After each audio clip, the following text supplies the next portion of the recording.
Welcome to the ADHD Women's Wellbeing podcast. I'm Kate Moore-Youssef, and I'm a wellbeing and lifestyle coach, EFT practitioner, mum to 4 kids, and passionate about helping more women to understand and accept their amazing ADHD brains.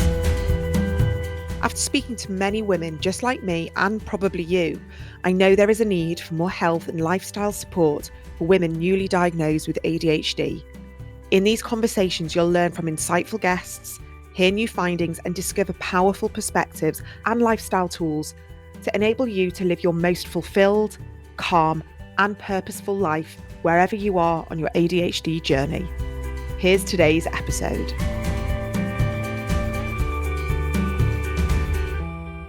Today, we're talking about something that I often talk about in podcasts as sort of like a bit of a sideline when we're talking about hormones.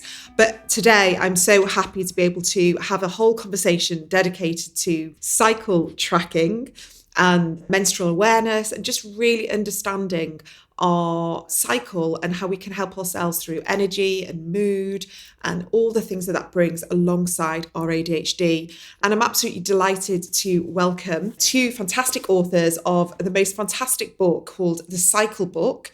It's called An Interactive Step-by-Step Guide to Tracking Hormones and Knowing Your Body. And it's by Laura Federico and Morgan Miller. And they are both here.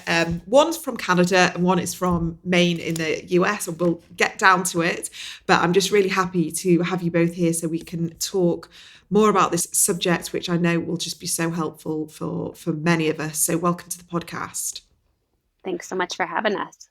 We're so excited. Do you know what's so interesting? Because we're talking about cycle tracking and I was just garbling through that whole intro and I know where I am in my cycle and I probably shouldn't be doing this podcast right now. It's one of those things where all of a sudden word finding, my articulation, my brain just goes kind of like empty. And I have only just learnt it relatively recently. I'm 44 or nearly 45. And I wish I'd known, further down the line that there's going to be certain times in my cycle where I'm just not really fit for having any sort of public facing conversations. So I hope that you'll bear with me, but I'm really excited to have this conversation with you both. We kind of want to get to know you both and both your backgrounds. So maybe, Laura, you can start and give us a little bit of a background on what you do and how you help people. And also, I guess, what made you want to write this book? Yeah.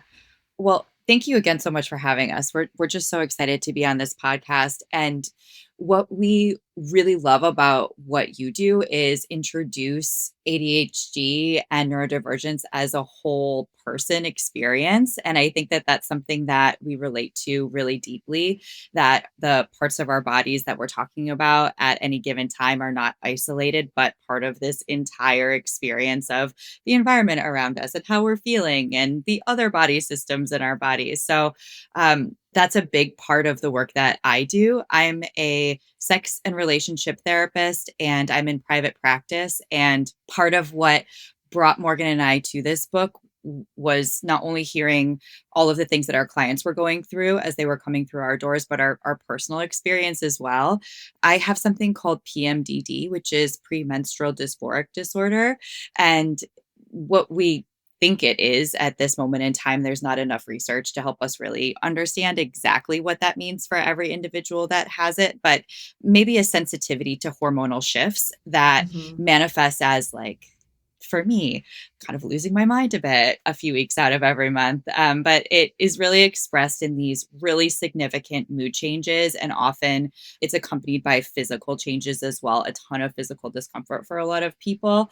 And I didn't really understand what that meant for me. I was lucky to get a diagnosis, but I didn't really truly understand what my hormonal cycles meant, what PMDD truly meant for me, and how to take care of myself until I was coping with infertility. And I was forced to try to understand what was going on with my body, but that wasn't until my late 30s. And I felt so lost and I really felt disconnected from myself. I had a lot of hopelessness. And because a lot of the infertility treatments involve fertility medications that impact hormonal levels, I also, because of the experience that I have with sensitivity to that, I was also really, really sick and I didn't know how to advocate for myself. And because I didn't understand what was happening hormonally in my body, I didn't even know how to explain it to just myself, let alone other people, and certainly not doctors. So I really, really, really struggled. And it wasn't until I connected with Morgan, who is, I'm lucky, one of my best friends for many years, but also an incredible midwife, that I really started to understand. And for me, that felt just so unbelievably heartbreaking that there are so many of us who are not being given some pretty basic body education, not just sex education, but body education about what's Mhm. going on with our cycles. And the only time that we're actually confronting it is through the lens of fertility, which is also heartbreaking because, of course, we are living in these hormonal cycles all of the time for the entire course of our lives, and they affect so many parts of our bodies. So that really brought Morgan and I into this project of how can we get this information out to as many people as possible before they're in crisis, and how can we do that in a way that's also really safe, which is why we ended up pursuing the book. I know Morgan has her own experiences here that also led her to this moment, but it was truly how can we fix this gap in how we are taught about our bodies. Yeah, I mean, I think what you say is so important because we know that there's a much higher incidence of PMDD in neurodivergent women. We know that many women who are being diagnosed with neurodivergence, so it's ADHD and autism, have all stated that they have struggled with their cycles, with their periods, with pain, with illness, with endometriosis. There's so many different connections hormonally that women are all stating that they've had issues with. It might not all be the same, and it might be fluctuating levels, and it might be sort of, more extreme circumstances in different places. But there seems to be, I don't think I've ever spoken to one woman that's been diagnosed later on in life that hasn't had some form of hormonal issue. And I'm talking postnatal depression, maybe severe sickness in pregnancy, fertility issues, like I say, PCOS, endometriosis. And we need to start seeing all of this as like a holistic kind of crossover with so many different, it's like a Venn diagram. So ADHD is not just ADHD for women, especially. So it's really powerful. And I just think if we're not talking about hormones, we're not giving people the full picture. We're really not. We're giving everyone just the very, very tip of the iceberg, which is not very helpful. And, even if we move the neurodivergence, conversation to one side a little bit, why is mental health never been connected to hormones in women? Like if we don't understand, why are we not understanding how hormones can be impacting our mental health, and the fact that we're being given pharmaceutical medication, which can be very helpful, over hormonal health? It baffles me. And I know that there's a small shift. It's not happening, great enough, and it's not happening fast enough, but there is, a small shift. So thank you for sharing your story. Morgan, maybe you can sort of explain a little bit from your side, and especially from a midwifery side, because it's so interesting how you've come obviously from different disciplines, but the overarching kind of, I guess your kind of contribution is to women's health, really, isn't it? So I'd love to hear from you, Morgan.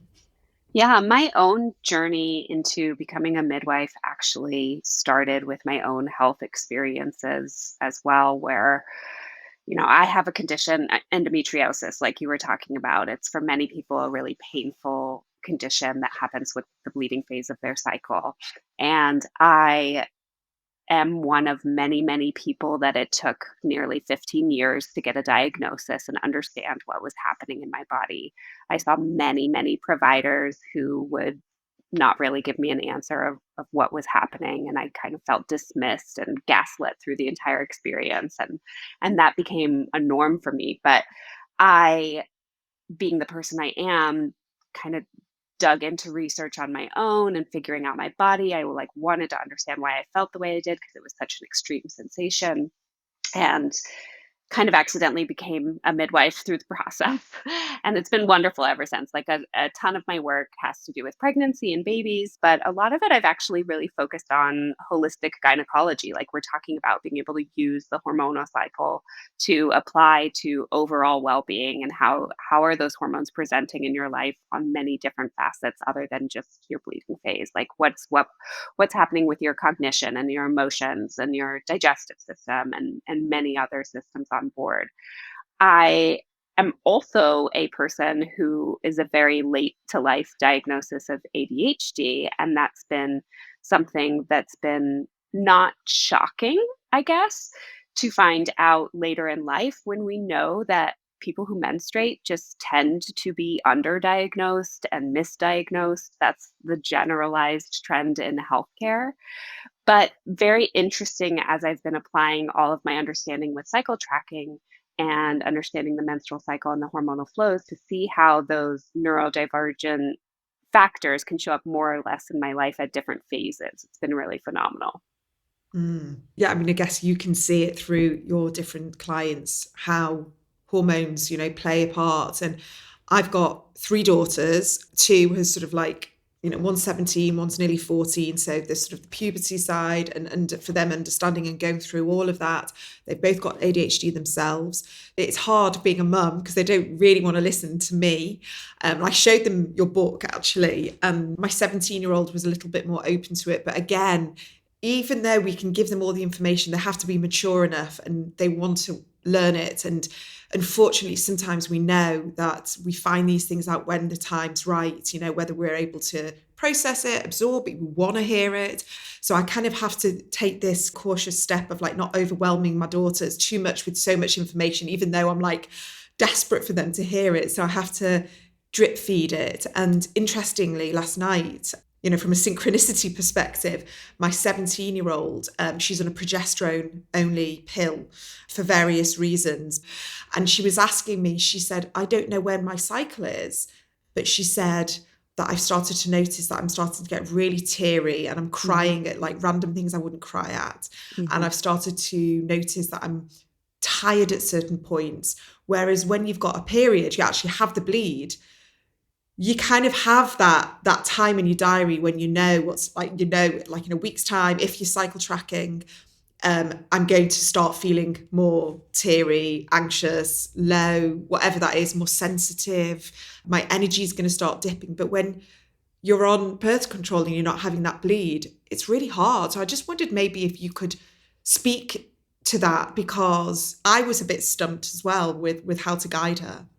Yeah. And Morgan, I know is going to have a lot to say about what's actually happening hormonally in those moments. But I just want to, before we get into that, just normalize the experience of feeling like something is really, really difficult. And the options that we have often include the hormonal birth control pill to treat really difficult symptoms. And it sometimes doesn't feel ideal, and it sometimes feels worth it to try it out. And I think that when we're approaching cycle tracking, it feels super important for us first to give ourselves like the compassion and the understanding that we're really trying our best in all of these scenarios, and to be able to look at treatment options with a bit of neutrality. Because I think that we put so much pressure on ourselves, especially when we have this information, to be making only the best decisions for ourselves all of the time. And yes, we want the best for ourselves, but we also still live in the world. And the systems that we're in are just not where we would ideally like them to be in order to really treat what's going on in our bodies. Yeah. And we know that we have this huge research gap. We know that there's not enough, women in research. We know that a lot of research is still done on like male cells, for example, right? So there's a gap. And, speaking for myself, I am, I think, sort of like entering into some early stages of perimenopause and have had some like really frustrating symptoms to manage, including hot flashes and, hot flashes for many hours in the middle of the night. And after trying a lot of treatment options myself, I also recently went back on the birth control pill, which was not my first choice at all. But I kind of had to make a decision for myself to try to manage the symptoms and then Yeah. find some stability and then reevaluate my options again, because sometimes things get to the point where we're really kind of stuck. And so before we talk about like, the potential question here, which is what do we do? How do we evaluate if the pill is working or not, or if we want to make a different choice? I just really want to validate that like we're all out there like really trying our best. And sometimes like shit is just really hard in our bodies. And these are the options that we do have. And I want to validate the reality of that. Yeah, thank you for that, because that really is actually very helpful, because as a parent, say, and because I speak to so many amazing experts like yourselves who give me all this information, and then I'm like, but why is the change not happening? Like, why are we not seeing better options? Like, we know that certain things aren't working for us, especially as neurodivergent people. Like, why are we not be able to get better options? And then, as with my daughter, I want to try and use everything that I've learned recently and help her. And then you kind of get to this wall of, well, this is really the only option. It's like the best of, two bad things. It's like suffer and bleed and feel awful and be, really in a bad situation, or put kind of like synthetic hormones in your body and feel slightly better, but then not have a cycle and understand what's going on. So I think that validation is very helpful, because I hear it so much from people that get in touch with me and kind of go, well, I don't want to do this and I don't want to do that and that, but I have no other options.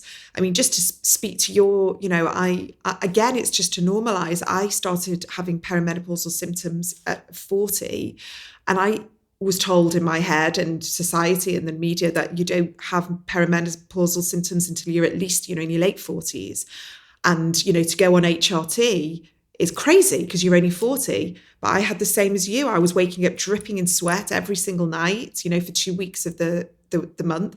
I wasn't sleeping. I felt horrendous. My energy was low. I was riddled with anxiety.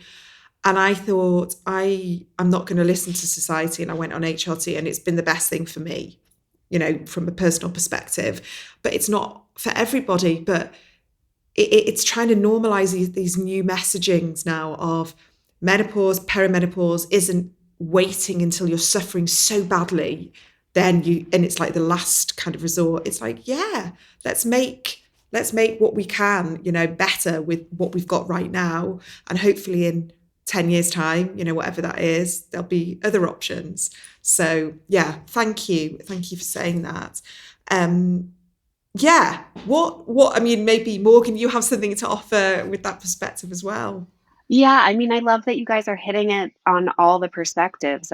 I'm a huge fan of continuing to track these hormonal markers in our body, whether you're on a hormonal therapy, be that birth control or HRT, or just in that phase of life that's perimenopause that feels like you're having a hard time navigating what those sensations are. I think it makes such a difference when we have that ability to stay in tuned with our body and understand how it communicates its needs prior to being in a state of crisis and prior to like navigating healthcare and complicated systems where we can and can't get the prescriptions that we need and want or the diagnoses that we want.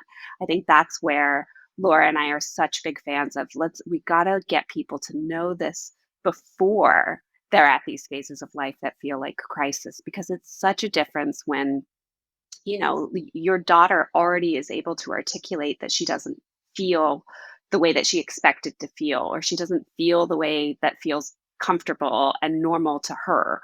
Those things are so powerful because she has that understanding and she has that baseline now, so that if she continues to track that information, she might be able to speak with her doctor or provider and find that maybe they want to switch from a progesterone only birth control. Maybe there's a different one that would help manage those symptoms better and keep, the way that you feel in your head the same, that you Mm-hmm. exist in the world in the same way.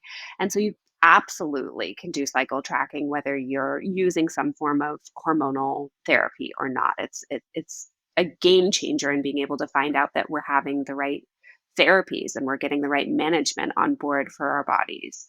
It can be true with any medication you may be taking or any new therapy that you're integrating in your life to help set up support for yourself. Finding that language link between how your hormones are communicating can be the missing piece to truly understanding how your body wants to function. Yeah, you hit the nail on the head there when you said it can really help with the physical symptoms, but what's it doing with the mental side? I guess what we can bring it back to is, what do you think, and I'll say this to both of you, is what does cycle tracking bring to people wherever they are in the chapter of their life, whether they've had children, they're pregnant, after pregnancy, menopausal time? What does that bring to people's life? I'm so glad you're asking that question, because this is truly the thing that we're so passionate about. It's not only the access to this critical data. That data is so, so, so important. But the thing that we see is that this is a way for us to come back into our own bodies. And like you are talking about, we have been socialized on every level to endure pain, to tolerate discomfort as normal, to just sort of get on with it. That this is how we and everyone around us kind of continues forward. And what we want to do is disrupt that. And one of the easiest ways to do that is to just listen to our bodies. And so many of us truly don't know how to do that. So when we are thinking about cycle tracking, sometimes you get a great doctor who wants to understand your cycle, which is kind of rare. But let's say you have one of those like amazing clinicians who's like, let's sort of see what's going on with your cycle track for a few cycles, come back to my office, we'll talk about what you found. That's not enough information for most of us. Most of us are actively dissociating from our bodies because of the world that we live in. We are all busy. We are all ignoring the pain signals. We are all telling ourselves, be strong, keep moving. You can do this. Everybody else is doing this. Like, the kind of like quintessential grind culture, right? That we're all kind of immersed in has taken us outside of our bodies. So the experience of every day, just for a brief moment, asking yourself, what was happening in my body today? What was happening emotionally for me today? If you're tracking something related to your relationships or your sexuality, how did that feel today?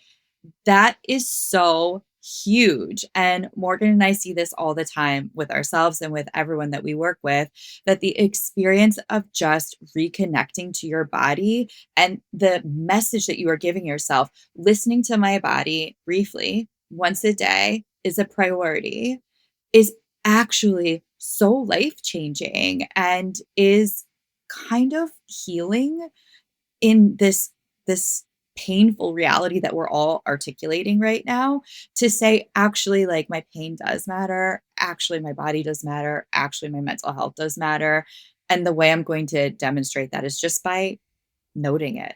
Yeah, I learned that, say if you've had a really particularly stressful month or couple of months, you can see that in your cycle and you can see that in your period, and without getting too gruesome, the type of blood or clots or this or that. And that for me was like a big indicator, because say if I'd had a really easy, cycle and period, I look back and go, actually, that was a really good month. Like things just flowed. There was no major stressors. And then I have like a horrendous buildup, feel like awful, drained, heavy bleeding, all of that. And I'll know, because I'll be like, yeah, that was a really hard month. So it's almost like our body's screaming at us to, with, like you say, this data, this information, that if we could just pause and check in for a little bit. And so, yeah, I think it's just, we just need these reminders, because we are in this culture of just push and grind and hustle and ignore and just keep going. And I think I'd love to say that since I've started cycle tracking, I really do know when to pull back now. Yes, sometimes I just book in podcasts, but I know that I love this conversation so much that it'll just flow. I might just be a little bit less articulate, but I won't put in like really strenuous things. I won't do crazy exercise, scary meetings.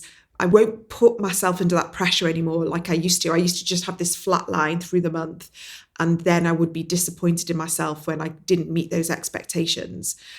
Especially with ADHD, we have RSD, rejection sensitive dysphoria, which is so much more prominent around our period and before. I think from ovulation onwards, we have these sensitivities.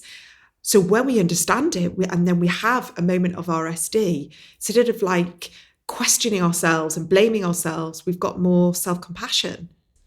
I love everything that you're saying. There's so much of cycle tracking that I feel like really just fosters autonomy and grounding and like brings back agency in our lives. And there's so much of this tracking that when we really start to understand how our bodies communicate and we really start to listen, it's just like you're saying that, like, if you're lucky enough to menstruate, you just happen to have this phenomenal magnifying lens into your overall health. This is your hormones who communicate in a pretty overt way to let you know Mm. what your bodily needs are on a day to day basis. And so you can use that information and use it to remind yourself that you're not broken. There's not something wrong with you.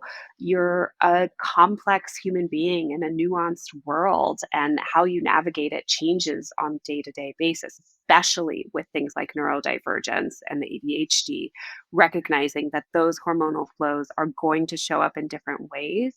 When you have that knowledge and you have it in the moment and it's not just retrospective, that completely changes your life on how you're living it versus this constant critique of I'm not able to fit into the world, it's not feeling right, I'm not able to do it. But if you know that there's this flow that's happening, if you know that this is how your body's going to present, you can start to use all of the like magical ways of having an ADHD mind to benefit yourself and the world and stop having this complex in your head of like I'm broken and I need to fix things to match everyone else. Yeah. I mean, you mentioned then if you're lucky enough to bleed.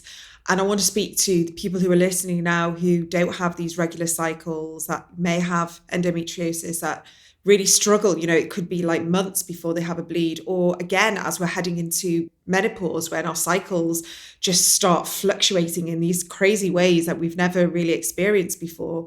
I know for me, I used to always have a very bang on 28-day cycle. And it was like to the day I knew 28 days I would get my period. Now it's gone to like 24 or 25 days. Mhm. So it feels like the recovery time is not quite there, and it's a bit harder. But if you're then, say, you've got like a 40-day cycle, how do we track and how do we have this awareness if the bleed is not guiding us? I think that's one of the biggest things for Laura and I is recognizing that tracking our hormones, there are so many ways that they show up in our body beyond just the bleeding phase.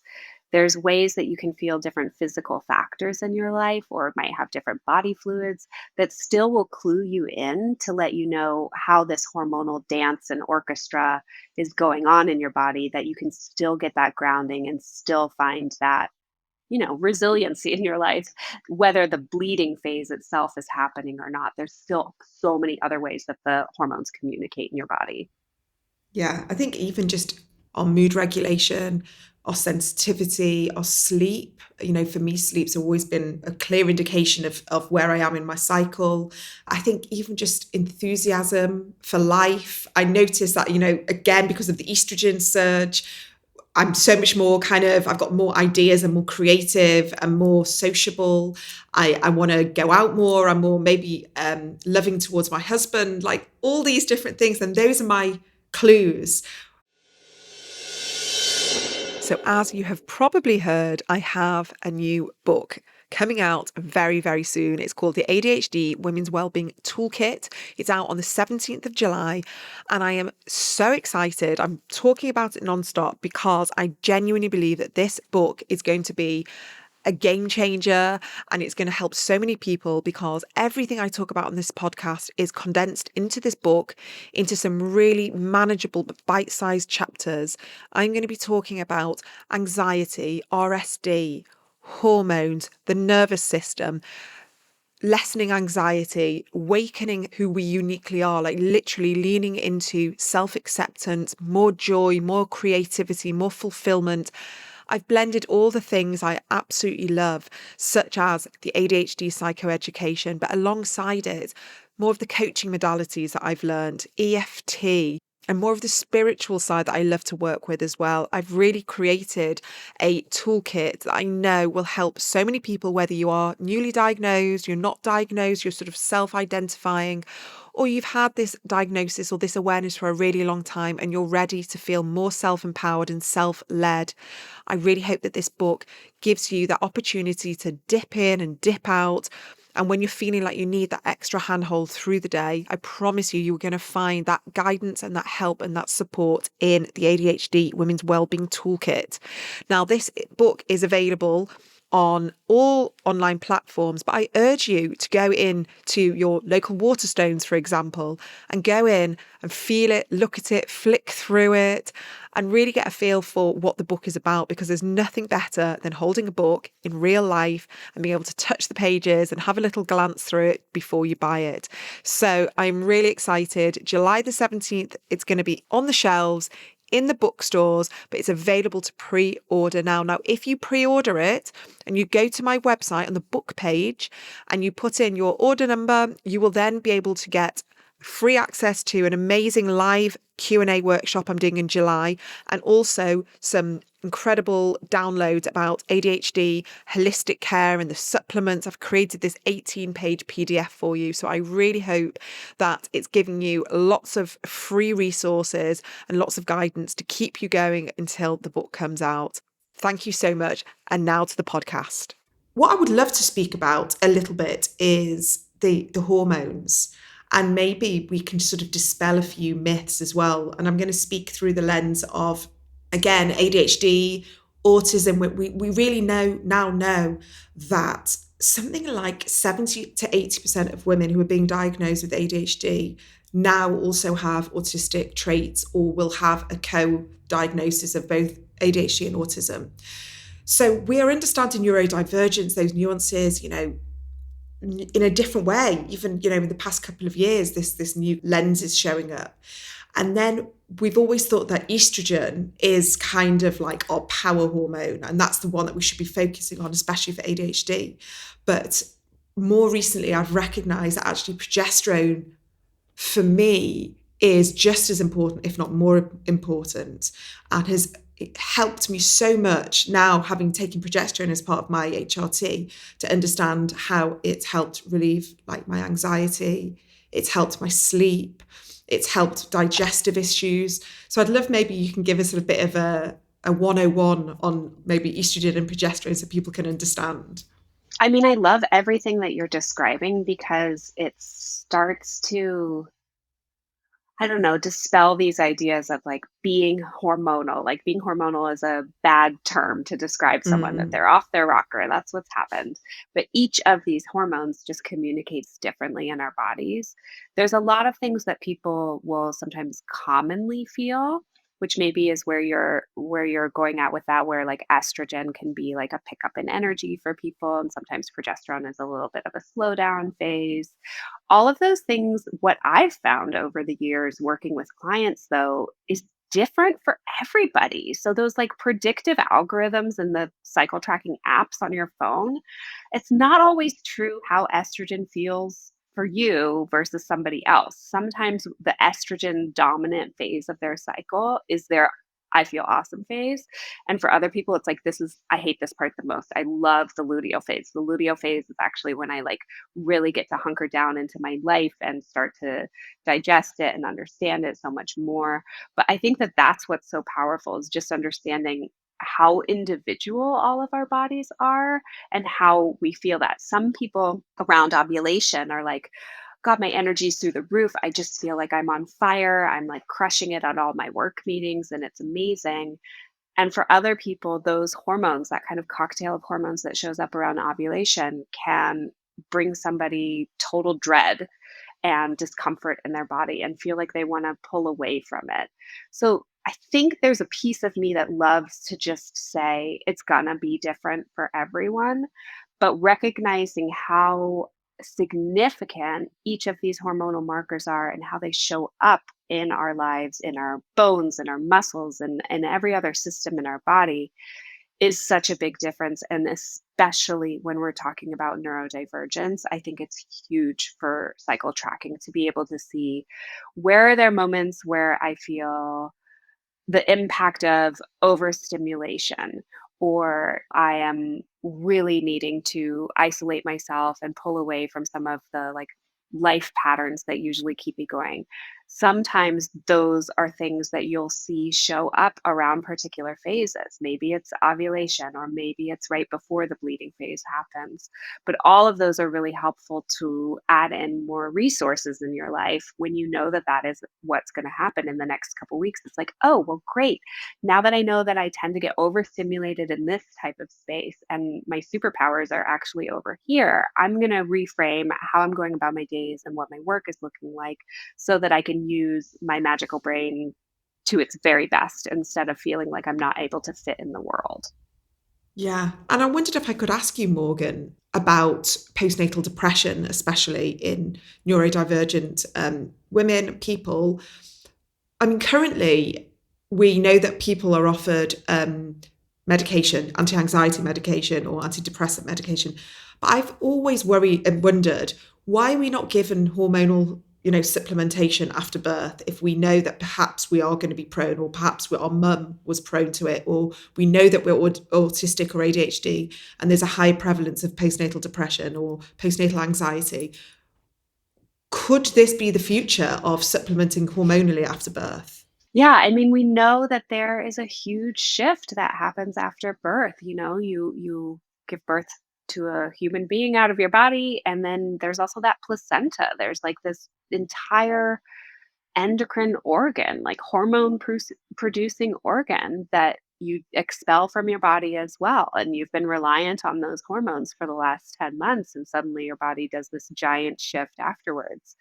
I think there's small amounts of research, not enough, but really looking into placenta consumption. And regardless of how people might feel about that, if that feels a little, you know, crunchy or out there to them, the science behind it is really following what you're talking about, which is this: how do we manage this hormonal dip that occurs? And like, why is it that every other mammal that gives birth in this way consumes their placenta, but humans don't? Is it something we socialized out of ourselves? And why is it that, there seems to be some benefits between having a balance of those hormones that like were way up here before and then tanked right here right after birth?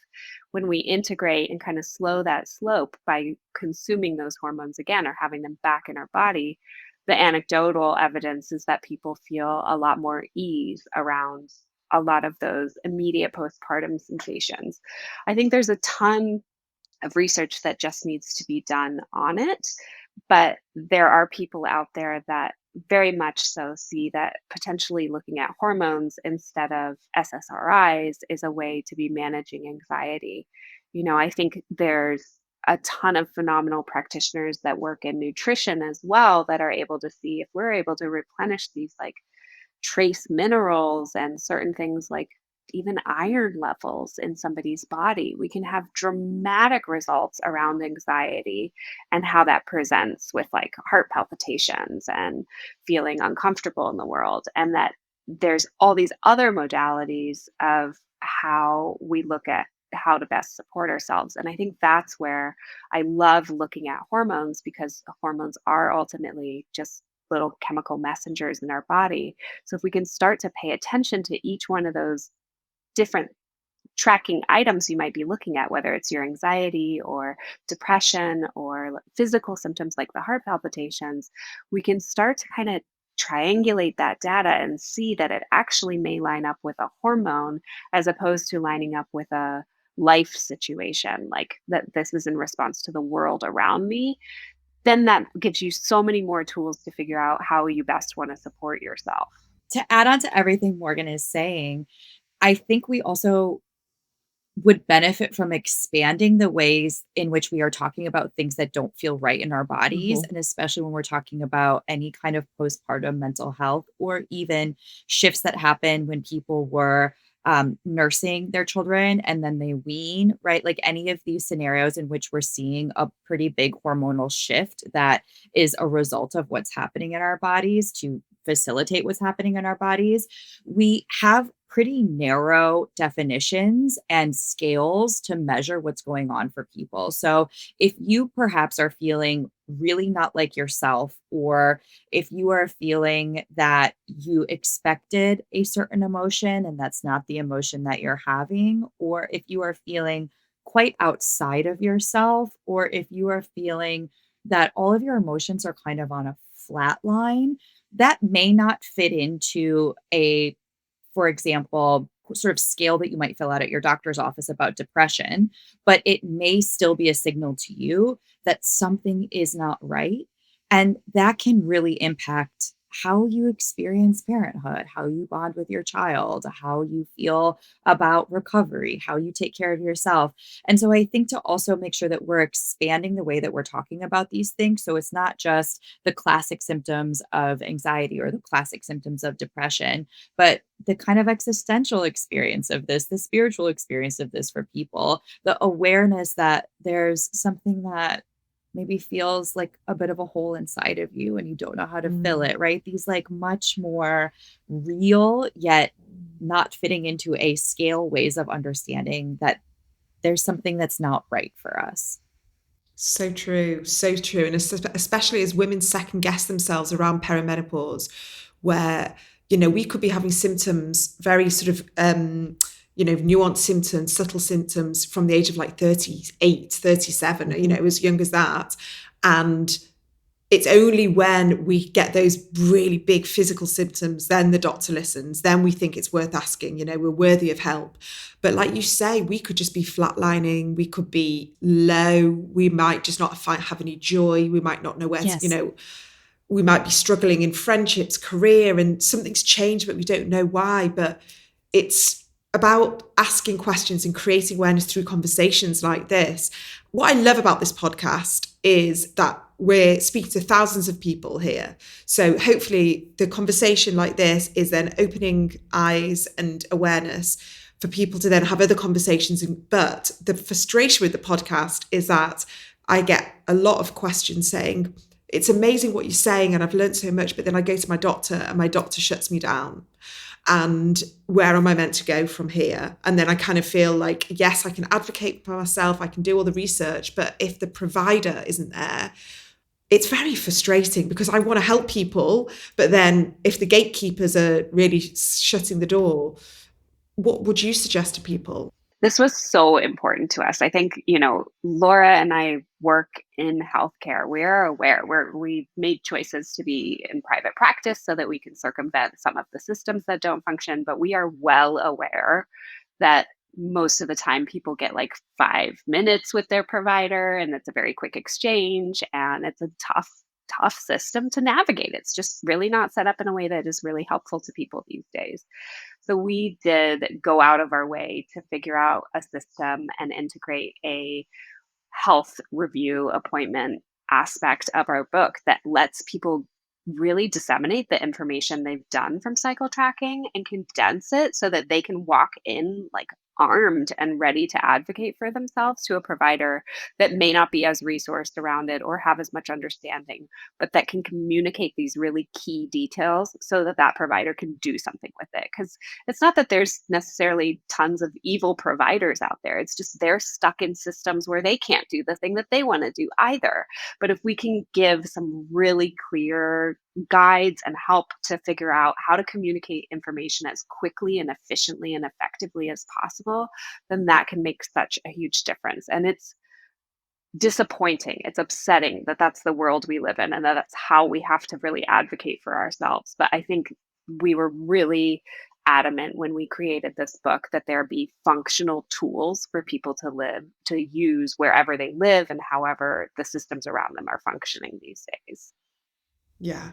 And there's also the reality that it may take a while to find the right provider for you. And unfortunately, we have to be our own best advocates. That is not how it should be. That is not right. That is not fair, but that is our reality. And so we always want to encourage ourselves and others to take care of yourself accordingly. It's a lot of emotional energy and labor to show up, try to best represent yourself, advocate for yourself, be shut down, go home, feel that real low sense of hopelessness, and then get yourself back out there to try it again. And if that is your journey, if you are doing the hard work of advocating for yourself until you get to the right provider who's going to be able to hear you and support you with your real needs, then please, we urge you, we implore you, name that for yourself so that you can build any kind of systems of support that might be helpful around that. Don't just say to yourself, this is just it. This is what I'm meant to endure. This is just the experience of being a woman in this world. It's not right that this is how it is. And yet we continue fighting on. And so take care of yourself. If you need to build in time before and after, if possible, do that, even just mentally, to say to yourself, like, I did something really hard. I'm going to do it again, right? To just give yourself credit for this, because it's really, really tough.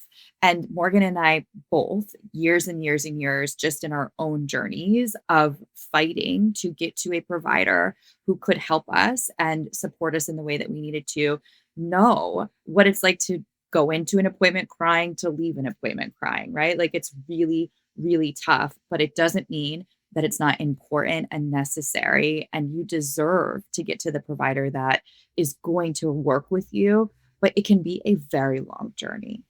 Yeah. I mean, thank you for that, because I think you've just kind of explained and articulated the sentiments of what so many people have experienced and gone through, you know, myself included. And you're advocating for yourself, and you may be advocating for children as well. And the combination is really, really hard, because we're at this turning point where we are getting these realizations, we're understanding, we're getting answers, which is brilliant. But, you know, the healthcare system hasn't caught up with that. We're then looking at past generations and seeing all the things that we didn't know and understanding and connecting those dots. And then if we've got children, we're trying to like change things for the future. We're trying to help them and make sure that they don't go through what maybe we went through, or our other female family members may have gone through. So it's so complex and multi-layered. And I think we're very much in the messy middle right now, and hopefully we are clearing the debris and helping clear the decks a little bit for the next generation. But I think what you just said then is really important, because it is exhausting, really time consuming and soul sucking work sometimes. But then on the flip side, you find an amazing provider, or you find an amazing, compassionate doctor who just really gets it, and then it's worth it. It's been worth the wait. But I just want to say what a gift your book is. It's called The Cycle Book, an interactive step-by-step guide to tracking hormones and knowing your body. It's by Laura Federico and Morgan Miller. I urge you to buy it, because it's just worth having the amount of information that's in there, and you can really sense how much dedication and hard work that has gone into it. So thank you both for being here. Really appreciate it. Can you tell people how they can find what you guys do privately, and where can they learn more about you? Yeah, thank you so much for having us today. People can follow us at The Cycle Book, and then our website is also thecyclebook.com. There's information about Laura and mine's private practices there as well. Fantastic. Well, thank you both so much, and I hope to speak to you very soon. Thank you. Thank you.